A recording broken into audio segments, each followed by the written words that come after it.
Jalna merchant bank घोटाळा, फिर्यादीस निघाले आरोपी. महाव्यवस्थापक राजेंद्र टोकशा यांना अटक. जालना शहरातील प्रतिष्ठित जालना मर्चंट कोऑपरेटिव्ह बँकेत 23 कोटी 33 लाख रुपयांच्या फसवणूक प्रकरणात एक खळबळजनक वळण समोर आले आहे. ज्यांनी या प्रकरणी तक्रार दिली होती तेच बँकेचे महाव्यवस्थापक राजेंद्र भिकचंद टोकशा आता पोलिसांच्या जाळ्यात अडकले आहेत.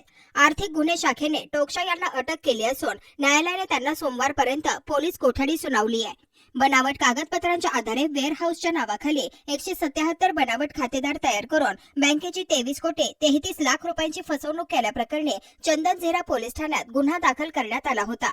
या गुन्ह्याची व्याप्ती मोठी असल्याने पोलीस अधीक्षक अजय कुमार बन्सल यांनी या प्रकरणाचा तपास आर्थिक गुन्हे शाखेकडे सोपवला होता.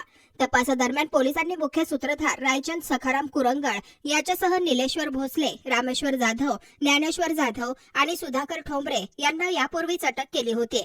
अटकेतील आरोपींची चौकशी आणि बँकेच्या शाखाधिकाऱ्यांकडे केलेल्या तपासणीत धक्कादायक तथ्य समोर आले. या संपूर्ण घोटाळ्याच्या कटात फिर्यादी तथा बँकेचे महाव्यवस्थापक राजेंद्र टोकशा यांचा सक्रिय सहभाग असल्याचे पुरावे पोलिसांच्या हाती लागले. त्यावरून पोलिसांनी शुक्रवारी त्यांना बेड्या ठोकल्या.